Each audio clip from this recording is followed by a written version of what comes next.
ano siya, susumbong para medyo malakas. Okay. Ilalagay mo to. Di mali pala dapat Ito, dito. kasi maririnig yung salita natin.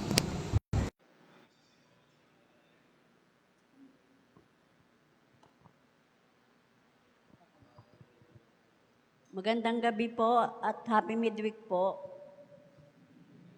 Tayo po ay mag-aawitan po sa may bilang na 7, My Maker and My King.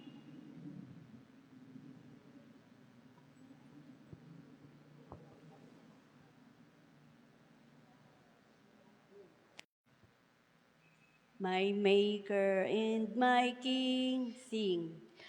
My Maker and my King, to thee my all I owe. Thy sovereignty is the spring that makes how poor. Inspire my soul with strength divine. Let every word and each desire and all my days be thine. Let every word and each desire and all my days be thine.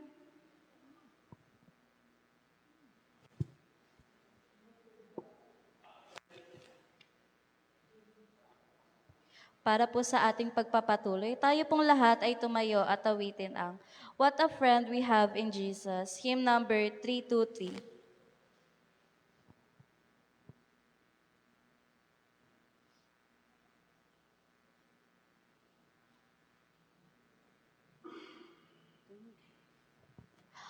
What a friend we have in Jesus. Ready, set.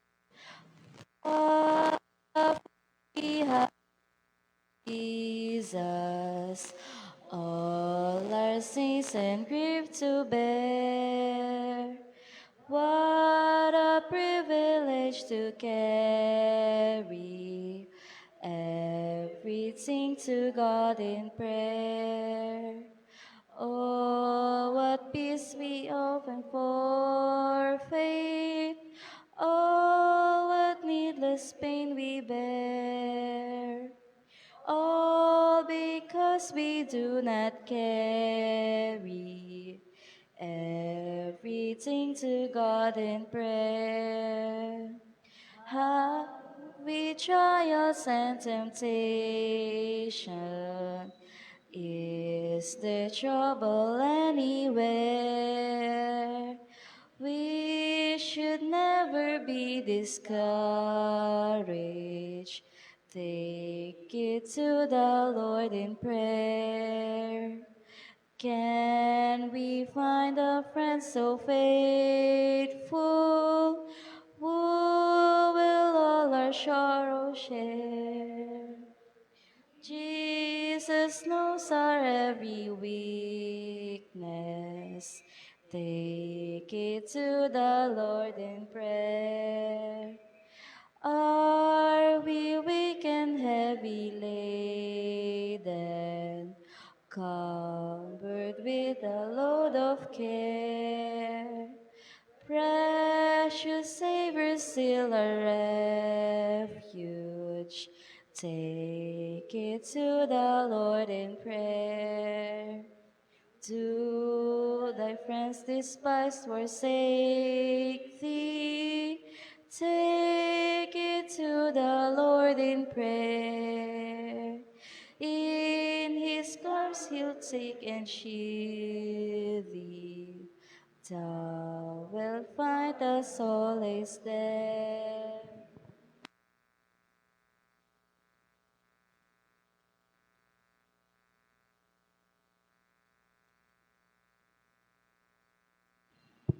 Tayo po ay maniklod mga kapatid para sa panalangin. Ama naming Diyos, dakila ka Ama at higit ka makapangyarihan sa lahat. Maraming salamat Ama na nakarating kami ng maayos at matiwasay sa banal na sambahang ito upang kayo po ay mapapurihan at sambahin. Ama, salamat po sa kalahating linggo na iningatan ninyo kami sa aming mga buhay at patuloy kaming pinagpala. At sa mga oras nito, Panginoon, ay kami po ay makikinig ng iyong mga pabalita sa pamamagitan ng iyong lingkod na si Nanay Lisa. Gamitin niyo po siya, Panginoon, na maunawaan namin ang iyong mga pabalita. Buksan ang aming mga puso. Hipuin kami ng iyong banal na Espiritu, Ama, nang sa ganun ito'y aming may sabuhay sa araw-araw. At pagpalain ng bawat isa, Panginoon, at ang mga nakikinig sa kanilang mga tahanan, sa pangalan ng aming Panginoong Hesus, na aming tagapagtanggol at tagapagligtas. Amen.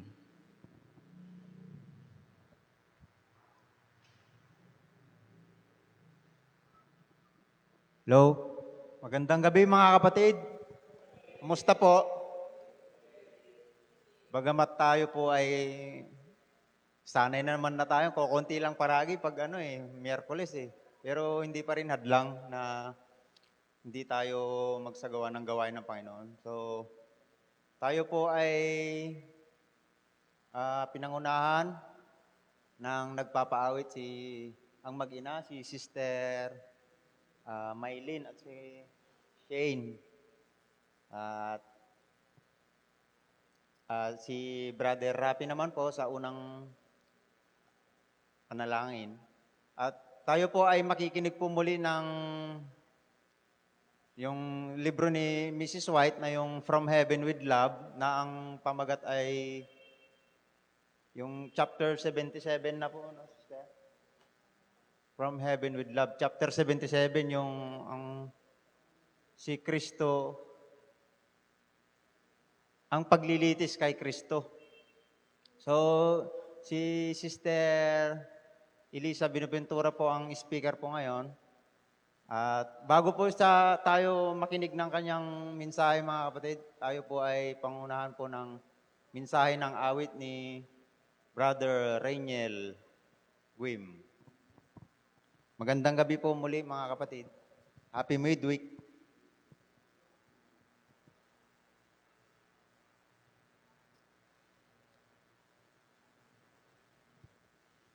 Check my test.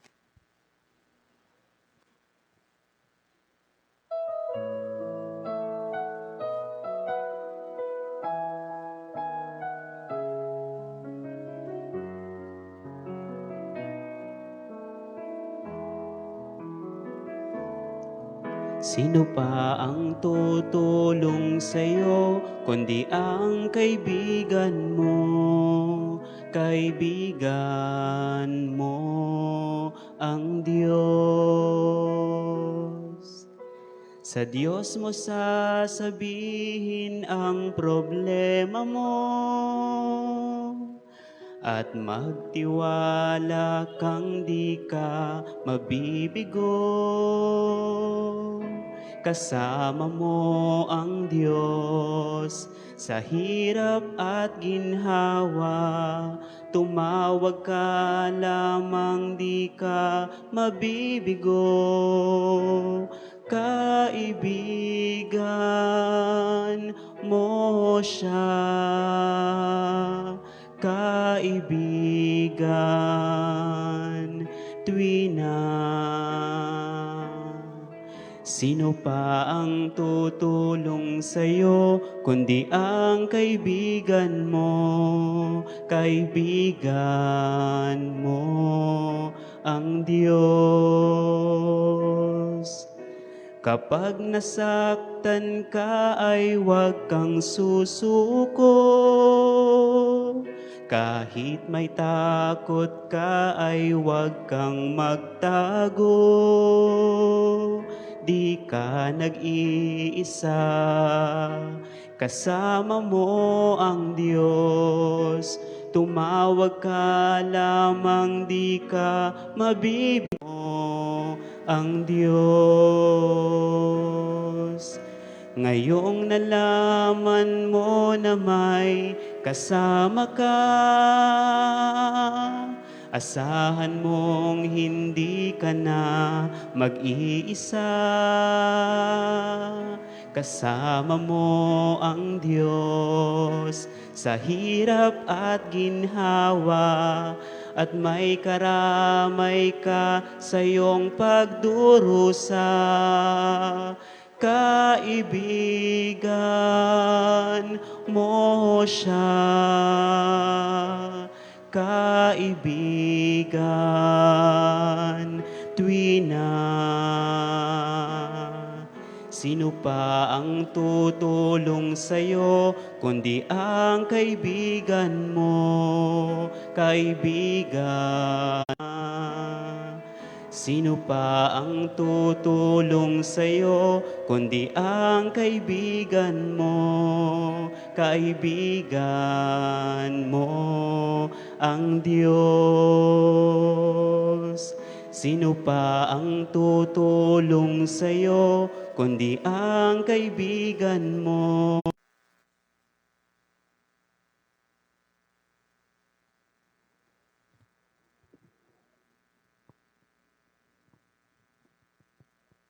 Magandang gabi po mga kapatid ko. Isa pong malaking kasayahan sa aking puso ang magbahagi po sa inyo ng mga banal na salita ng ating Panginoon at makasama kayo upang tayo po ay mag-aral ng kanyang mga salita. Ang pamagat po ng ating topic ngayon ay ang paglilitis kay Kristo sa harap ng Romanong gobernador.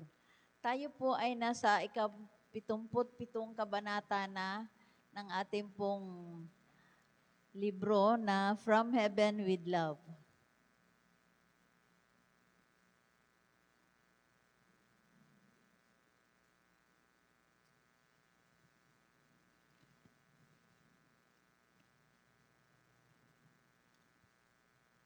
Magbasa po muna tayo ng talata mula po sa Mateo 27, verse 11 hanggang 31. Para po itong Bible reading. Kung meron po kayong mga Bible, ay pwede niyo po akong sundan. Ang sabi po, si Jesus nga ay nakatayo sa harap ng gobernador at tinanong siya ng gobernador na nagsasabi. Ang gobernador po na ito ay si Pilato. Ikaw baga ang hari ng mga Hudyo? At sinabi sa kanya ni Jesus, ikaw ang nagsasabi. At nang siya ay isakdal ng mga pangulong saserdote at ng matatanda, ay hindi siya sumagot ng anuman. Nang magkagayoy, sinabi sa kanya ni Pilato, hindi mo baga naririnig kung paano karaming bagay ang kanilang sinasaksihan laban sa iyo? At hindi siya sinagot niya ng kahit isang salita man lamang. Ano pat nang gilalas na mainam ang gobernador? Sa kapistahan nga ay pinagkaugalian ng gobernador na pawalan sa karamihan ang isang bilanggo na sino man ang kanilang ibigin. Sapagkat malapit na po ang kapistahan ng Pasko. Yan.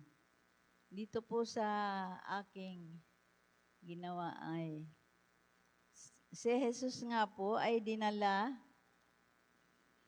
kay Pilato, ang Romanong gobernador na nakagapos po siya. Samantalang ang Sanhedrin, mga pari at isang galit na pulutong ay nagtipon sa labas. Tumanggi ang mga pinunong Hudyo na pumasok sa bulwagan ng paghuhukom upang hindi sila marumihan ayon sa kanilang seremonyal na kautusan bago ang Pasko. Hindi nila nakita na ang kanilang puot at pagtanggi kay Kristo ang tunay na kordero ng Pasko, ang siyang dumungis na sa kanila. Bagaman po si Pilato ay nainip sa simula, siya ay namangha sa marangal at walang salang anyo ni Jesus. Wala siyang nakitang kasalanan o paghihimagsik Sa kanya ay naalala niya ang mga balita tungkol sa mga himalang ginawa niya. Kabilang ang muling pagbuhay po kay Lazaro. Paulit-ulit si Pilato ng malinaw na paratang, ngunit iniwasan ito ng mga pari at iginiit na si Jesus ay isang kriminal na karapat-dapat mamatay. Ayaw po ni Pilato na hatulan si Jesus nang walang ebidensya. Kaya sinabi niya sa mga pinuno na hatulan siya ayon sa kanilang sariling kautusan. Inamin nila na nawala ako.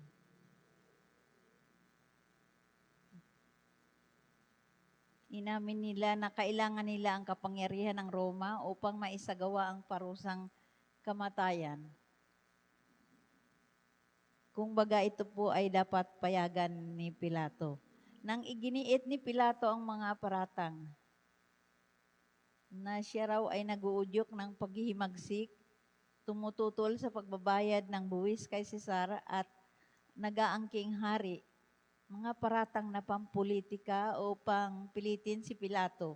Bagaman walang katotohanan ang mga ito, handa sila pong magsinungaling upang ang kamatayan nga ng Panginoong Jesus ay maganap.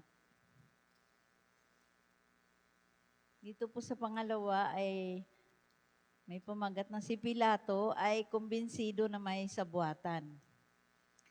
Napaniwala si Pilato na si Jesus ay hindi nagbalak laban sa pamahalaang Romano at nakita niyang may sabuatan upang ipahamak ang inosenteng tao. Tinanong niya si Jesus, "Ikaw baga ang hari ng mga Hudyo?" At sumagot si Jesus, "Ikaw ang nagsasabi." Sa kanyang sagot, ang kanyang anyo ay nagpakita ng banal na katahimikan at dignidad. Iginiit ni Caiphas na ang sagot na ito ay patunay ng kasalanan ni Jesus. Ngunit nanatiling tahimik si Jesus sa kabila ng maraming paratang. Hindi ka ba sumasagot? Tingnan mo kung gaano karami ang mga bagay na isinasaksi nila sa iyo, laban sa iyo. Datapwat si Jesus ay hindi sumagot ng anuman.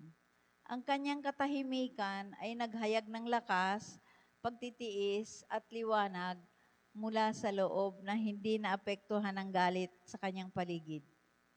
Namangha si Pilato na hindi ipinagtanggol ni Jesus ang kanyang sarili at nadama niyang siya ay inosente. Kung ihambing sa mga paring nagsusumbong, muling tinanong ni Pilato ng sarilinan ng ating Panginoon. Ang sabi niya ay, "Ikaw baga ang hari ng mga Hudyo?" Sumagot si Jesus sa pamamagitan ng pagtukoy sa konsensya ni Pilato. Ang sabi ng Panginoon ay, "Sinasabi mo ba ito sa iyong sarili o sinabi ba sa iyo ng iba tungkol sa akin?" Bagaman nauunawaan ni Pilato ang kahulugan, iniwasan niya pong kilalanin ang sariling paniniwala.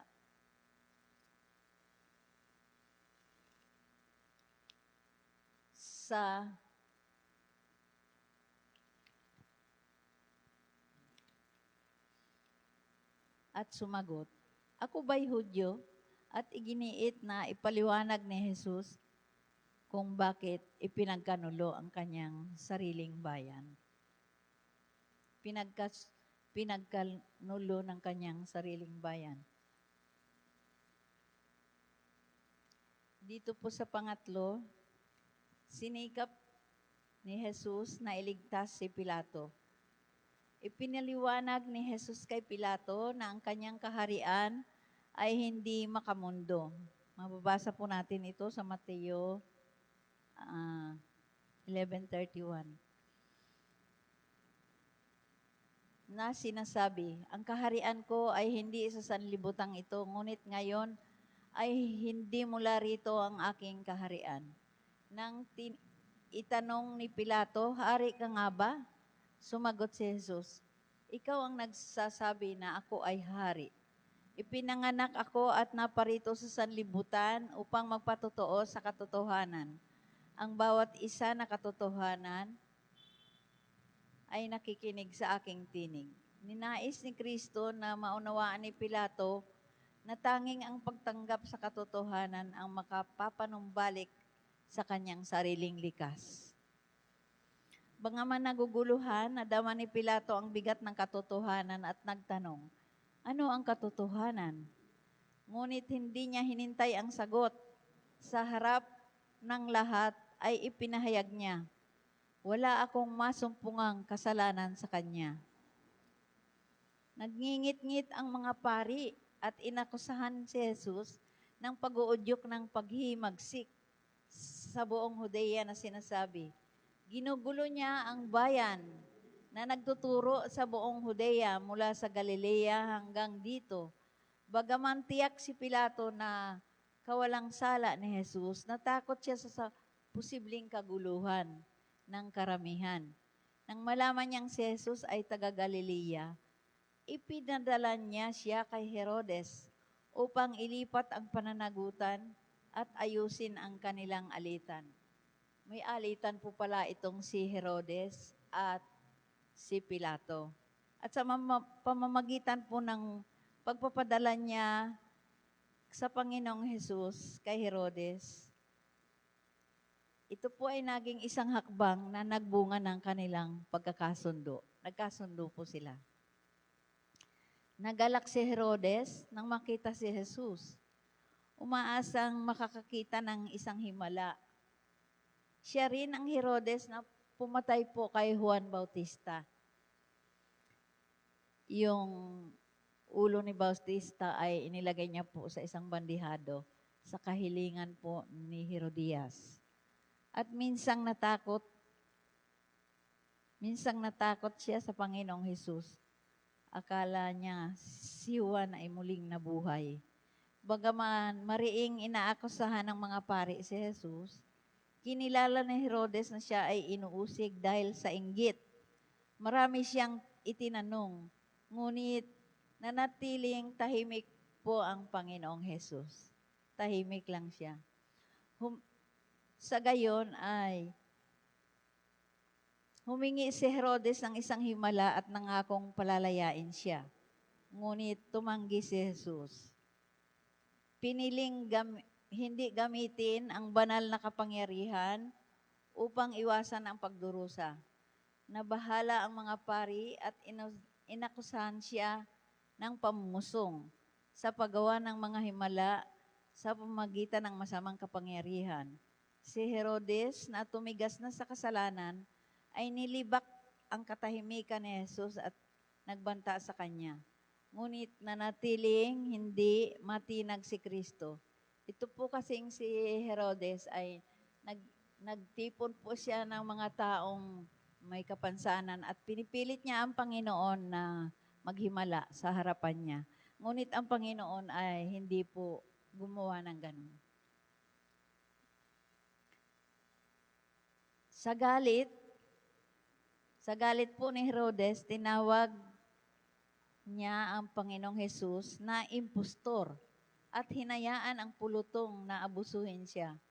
Si Herodes at ang kanyang mga kawal ay hinamak po siya, nilibak, at sinuotan siya ng maringal na kasuotan. Sa kabila ng kahihiyan, panunuya at karahasan, tiniis ng Panginoong Hesus ang lahat ng may ganap na pagtsatsaga at dangal.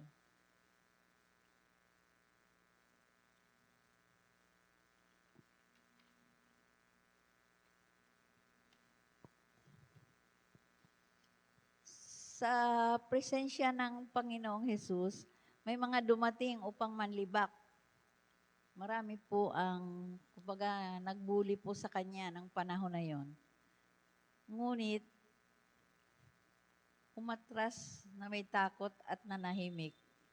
Yung mga gustong manlibak ay nakadama po siguro ng kakaibang damdamin, kaya sila po ay humatras at hindi na nila binuli ang Panginoon. Maging si Herodes ay lubhang nakumbinsi ang banal na autoridad at nagniningning sa pamagitan ng pagkatao ni Kristo.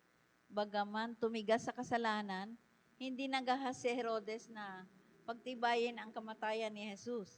at ibinalik siya kay Pilato. Yan.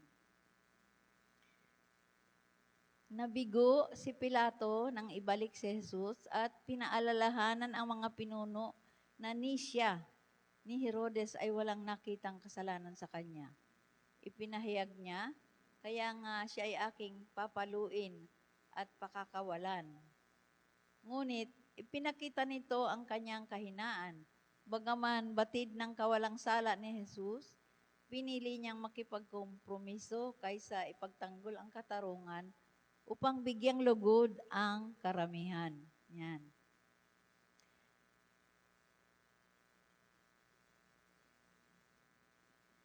May kwento po dito tungkol sa kanyang asawa. Kahit na ang kanyang asawa ay nagbigay babala sa kanya na huwag kang makialam sa matuwid na taong yan. Yan ang sabi ayan ang nakatala sa liham ng kanyang asawa. Sapagkat sa araw na ito'y naghirap ako ng maraming bagay sa panaginip. Yun po ang sabi ng asawa ni Pilato. Sa kanyang panaginip po kasi ay nakita niya ang Panginoon at ito'y nakipag-usap sa kanya. Ang asawa ni Pilato po ay hindi isang Hudyo. Tiningnan po niya ang Panginoong Hesus at di siya nag-alinlangan sa kanyang likas o misyon. Nakita nitong siya ang prinsipe ng Diyos. Nakita din niya ang paglilitis sa hukuman. Nakita nito ang pagkagapos sa kanyang mga kamay tulad sa isang kriminal. Nakita nito si Herodes at ang mga kawal nito na nagsisigawa ng kanilang kakilakilabot na gawa. Narinig din niya ang mga saserdote at mga pinuno na lipos ng inggit at galit na nagpaparatang.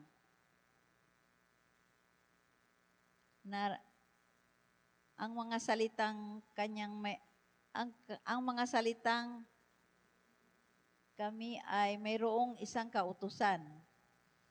At narinig niya po ito. At ayon sa kautusang yaon, ang nararapat siyang matay. At nakita niya, ibinigay ni Pilato si Jesus upang hampasin. At sinabi ni Pilato na ako'y walang masumpungang kasalanan sa kanya. Bagaman malayo po ang kanyang asawa kasi ito po ay pinadala niya lamang na sulat para mabasa ni Pilato. Siguro po ay magkalayo sila. Pero nakita po ito ng kanyang asawa, yung mga pangyayaring ito at lubos po siyang binabagabag. Kaya ang kanyang asawa ay pinagsabihan niya na huwag makialam sa matuwid na taong iyon, ang Panginoon. At nagkaroon pa po sila ng pamimili sa nakaugalian na po kasi nila yung magpalaya ng isang taong bilanggo tuwing kaarawan ng Pasko. At pumasok po yun sa isip ni Pilato na kasi ang gusto po ni Pilato ay mailigtas niya ang Panginoon sa parusang kamatayan kasi tutol po ang kanyang kalooban. At naisip niya po na pagpapiliin ang mga karamihan na kung sino ang palalayain. Kung si Barabas ba o ang Panginoong Jesus. Si Barabas po ay isang tulisan, magnanakaw, at nagkukunwari po siya ang hari, ang Mesiyas, at kaya niya raw na kapag siya po ay nagnakaw o nanloob, tinuturing niya pong iyon ay kanya. Bigay daw po ng Panginoon. Kanya na po iyon. Binibigyang katarungan niya po ang kanyang pagnanakaw sapagkat siya po ay parang yung inuutusan ng ating kaaway na siya ay gumanap ng ganong pag-uugali. Kaya ang pinili po ng mga tao ay si Barabas. Nagulat nga po si Pilato na yun ang pinili ng mga karamihan. Samantalang napakasama po ng taong iyon. Mapaghimagsik at malupit. Dahil po sa kagustuhan nilang ang Panginoon ay mamatay, ay binibigyang katuwiran nila ang taong iyon. At iyon ang gusto nilang maging malaya at napalaya nga po ito. Sa patuloy na pagbibigay na sa panggigipit sa halip na manindigan po sa tama, inilagay ni Pilato ang kanyang sarili sa ilalim ng kapangyarihan ng mga pari at pinuno. Unti-unti niyang nilabag ang kanyang konsensya, nawala ng lakas ng loob at nabilanggo sa mismong walang katarungang nais po niyang iwasan. So hanggang dito na lamang po mga kapatid ko ang aking pagbabahagi sa inyo ngayong gabi. Nawa ay nakapulutan po natin ng aral ang mensaheng ito. Gandang gabi po.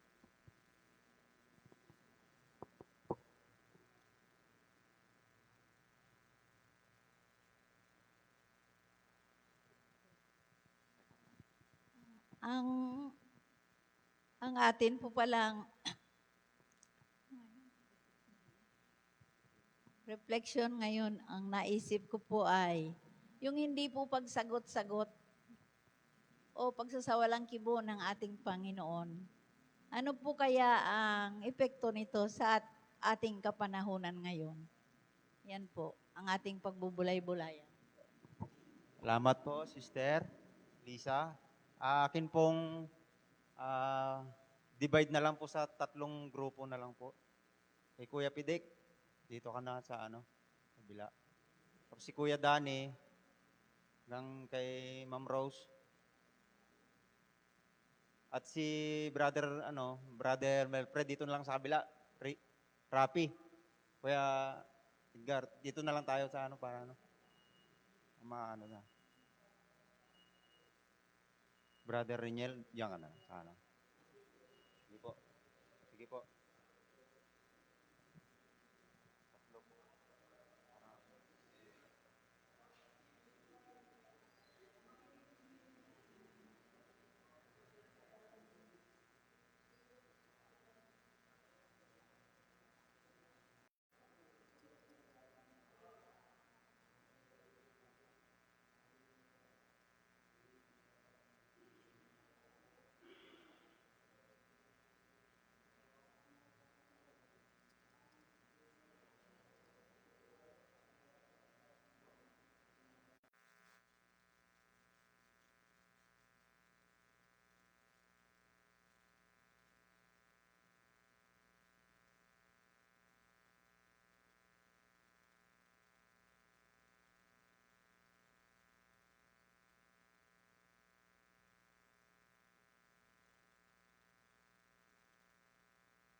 Tayo pong tumayong lahat para po sa ating closing song.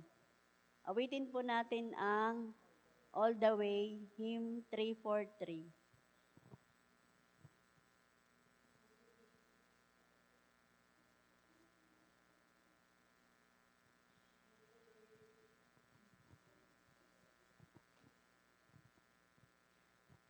All the way my Savior leads me. Ready, sing. All the way my Savior leads me. What a light to us beside. Can I doubt His tender mercy? Who through life has been my guide? Heavenly peace, divinest comfort, here by faith in Him to dwell. For I know what are before me, Jesus doeth all things well. For I know what are before me, Jesus doeth all things well. All the way my Savior leads me, cheers each winding path I tread, gives me peace for every trial, feeds me with the living bread. Though my weary steps may falter, and my soul athirst may be, gushing from the rock before me, flow a spring of joy. Gushing from the rock before me, flow a spring of joy I see. All the way my Savior leads me, oh, the fullness of His love, perfect rest to me is promised in my Father's house above. When I wake to life immortal, wing my flight to realms of day. This my song through endless ages. Jesus took me all the way. This my song through endless ages. Jesus led me all the way.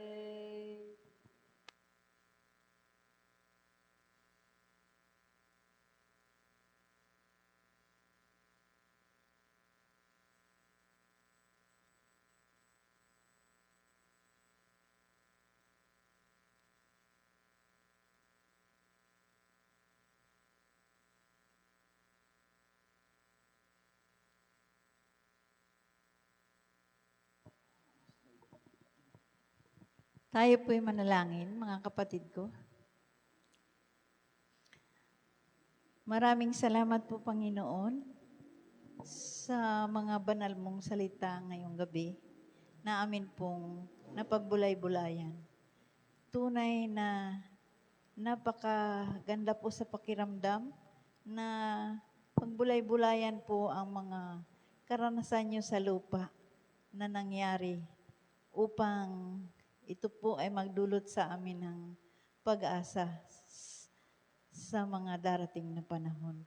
Marami pong salamat, Ama, at nawa ay amin po itong laging maaalala sa aming mga sarili, sa amin pong kabuhayan, sapagkat napakahalaga po, Panginoon, ng inyong mga karanasan sa lupang ito na inyong naranasan. Marami pong salamat sa inyo, Panginoon, sapagkat dahil po dito kami po ay may matibay na pag-asa na nagmumula po sa inyo na kayo po ay makakasama namin sa pagbabalik nyo sa ikalawa, dyan po sa langit na bayan.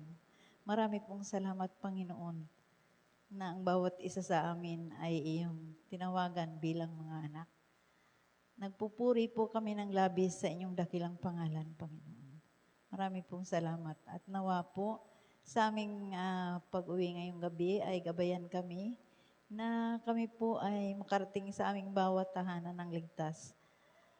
At mulit ay pasalamatan ka namin sa inyong mga ginawa para sa amin. Maraming salamat po, Panginoon.